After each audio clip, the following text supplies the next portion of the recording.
Hi sir, I'm Siddhant from CNN News 18. Sir, any reaction to a statement which came from Pakistan's Foreign Ministry on Prime Minister Modi's speech from Frontline Adampur Air Base? Okay, let me take these questions and then we'll come back for more. So Siddhant, regarding your question, as you are aware, we have a long-standing national position that any issues pertaining to the Union territory of Jammu and Kashmir have to be addressed by India and Pakistan bilaterally. That stated policy has not changed. As you are aware, the outstanding matter is the vacation of illegally occupied Indian territory by Pakistan. और people like Manish, आपके लिए मैं हिंदी में रूपांतर कर दे रहा हूं.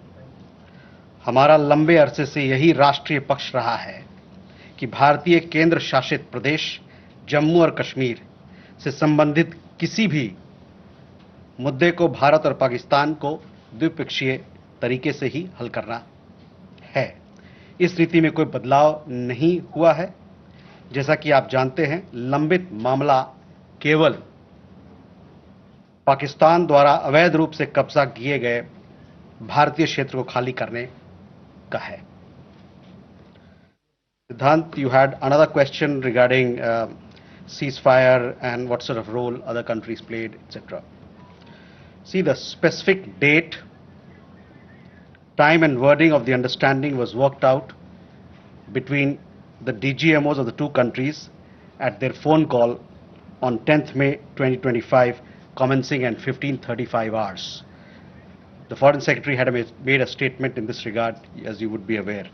The request for this call was received by MEA from the Pakistani High Commission at 12:37 hours. The Pakistani side had initial difficulties connecting the hotline due to connecting to the Indian side due to technical difficulties. The timing was then decided based on the availability of the Indian DGMO at 15:35 hours. You will of course appreciate that early on 10th morning, we had mounted an extremely effective attack on key Pakistani Air Force bases. That was the reason they were now willing to stop firing and military action.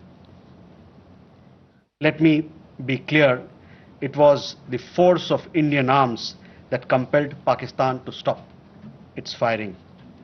As regards conversations with other nations, the message from India was clear and consistent, and exactly the same message that we were conveying from public platforms was the one conveyed in private conversations.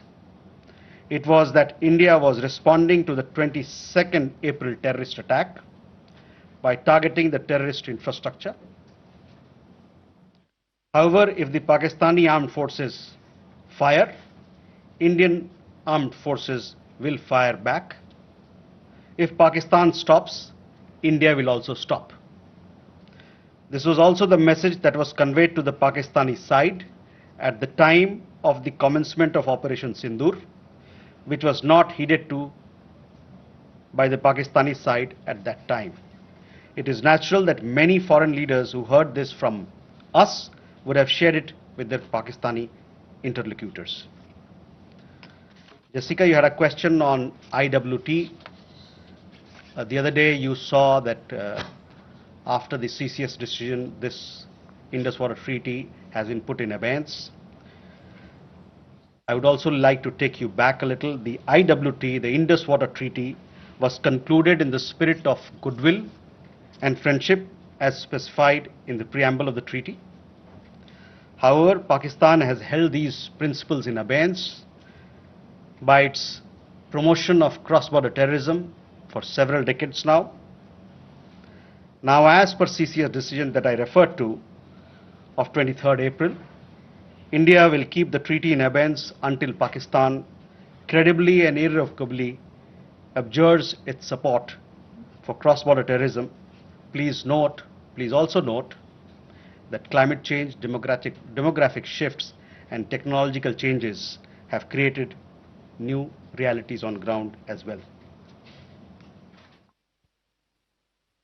Kandanvi had a question regarding trade matters. From the time of Operation Sindoor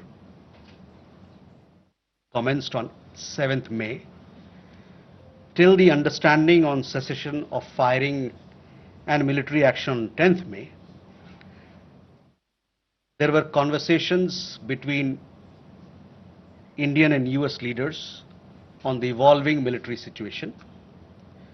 The issue of trade did not come up in any of these discussions.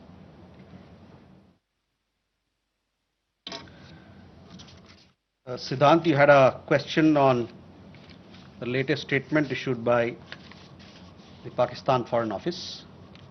We have seen the statement made by the Pakistani side that a nation which has nurtured terrorism on an industrial scale should think that it can escape the consequences is fooling itself.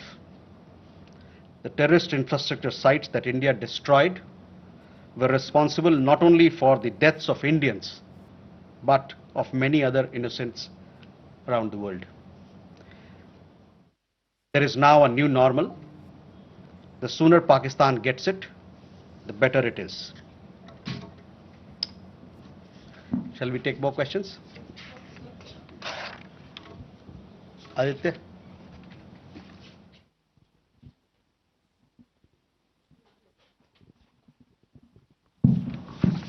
Mr. Jaiswal, I have two quick questions. One, that some of the Indian diplomats who have given interviews abroad have said that India has electronic intercepts and gathered intelligence linking to Pahalgam attackers to the handlers, and they have been planning more attacks. So have you given any kind of this evidence to the foreign attaches and diplomats that were briefed today, and in the context of ambassadors also that were briefed earlier? And yeah, that's about it. Megha?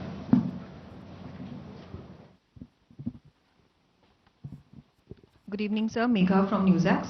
My question is that India, it's being reported, is going to be sending a team to the UNSC 1267 Sanctions Committee. The meeting is going to be held later in the week, and the purpose for it is to declare the TRF as a globally designated terrorist organization. If you could shed more light into this. Okay. Rishabh?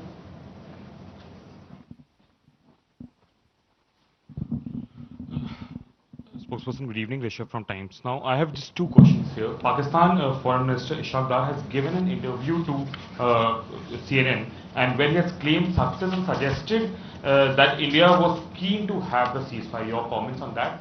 Also, there are a lot of buzz on social media as well as in various international media about nuclear leakage in Pakistan. Can you shed some light on that as well?